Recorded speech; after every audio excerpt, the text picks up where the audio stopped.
Assalamualaikum warahmatullahi wabarakatuh. Shalom, Om Swastiastu, Namo Buddhaya, salam kebajikan untuk kita semua. Selamat sore semuanya. Di sini saya sebagai perwakilan pembuka presentasi pada tugas terakhir pada mata kuliah Manajemen Pelayanan Publik. Sebelum masuk ke dalam presentasi tugas terakhir ini, saya akan mengenalkan rekan-rekan saya selama pembuatan tugas ini. Di sini ada Anissa, Diva, Ibu Marsiana, dan terakhir Dinda selaku saya sendiri. Oke, sekarang kita akan memulai presentasi kali ini yang dimana kita akan mendapatkan tugas untuk mengkaji pelayanan publik. Di sini, kita sudah mendapatkan judul atau kasus yang akan kita miliki, yaitu antrian panjang pembuatan SKCK di Polres saat seleksi P3K, yang terdiri dari tantangan, analisis pelayanan, dan kajian solusi dari perspektif manajemen pelayanan publik. Oke, sekarang kita masuk ke dalam pendahuluan. Di dalam pendahuluan pelayanan publik merupakan kewajiban pemerintah untuk menyediakan layanan yang cepat, tepat, dan berkualitas. Namun, berbagai kendala masih terjadi, seperti antrian panjang dan ketidakefisienan layanan.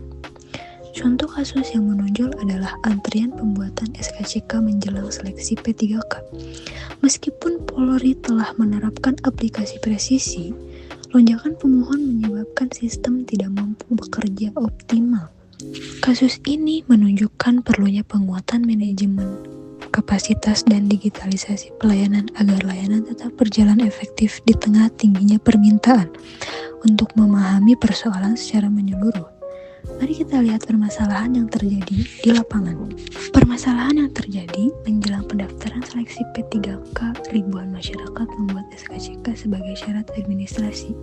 Akibatnya, Polres dipenuhi pemohon hingga terjadi antrian panjang sejak pagi. Walaupun tersedia aplikasi presisi untuk pembuatan SKCK online, lonjakan penggunaan menyebabkan sistem lambat, bahkan error di beberapa wilayah. Hal ini mengakibatkan sebagian warga tetap harus datang langsung dan membuat proses manual kembali menumpuk. Kondisi tersebut kemudian menimbulkan beberapa dampak bagi masyarakat dan penyelenggara layanan. Baik, untuk materi selanjutnya akan disampaikan oleh rekan saya. Terima kasih atas waktu dan kesempatan yang diberikan kepada saya.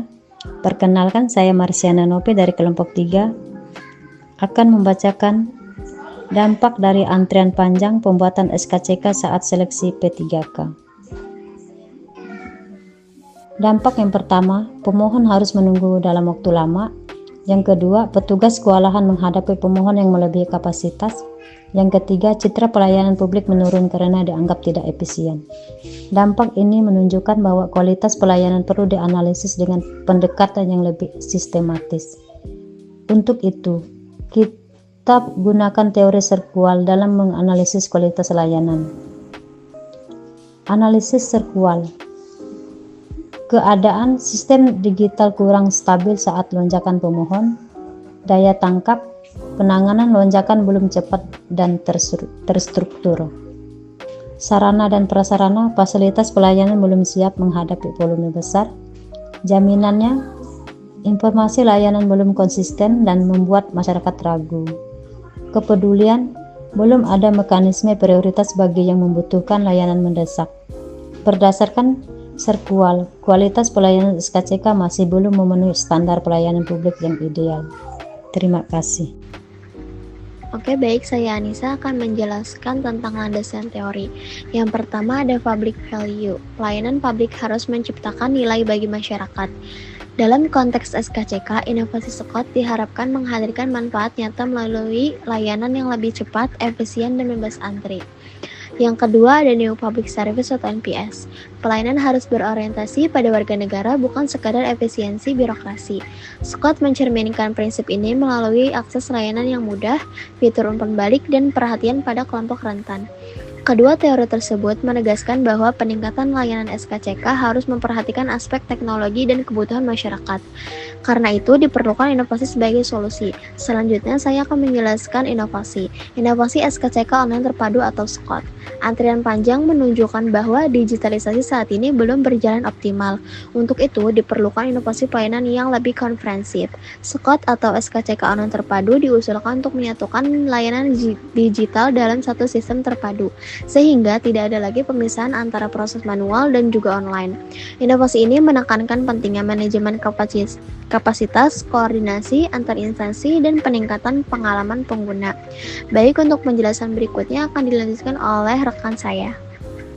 Kenalkan, saya Diva Aulia. Pada bagian ini, saya akan menyampaikan tujuan dari inovasi SKCK online terpadu atau SKOT, serta kesimpulan dari keseluruhan pembahasan.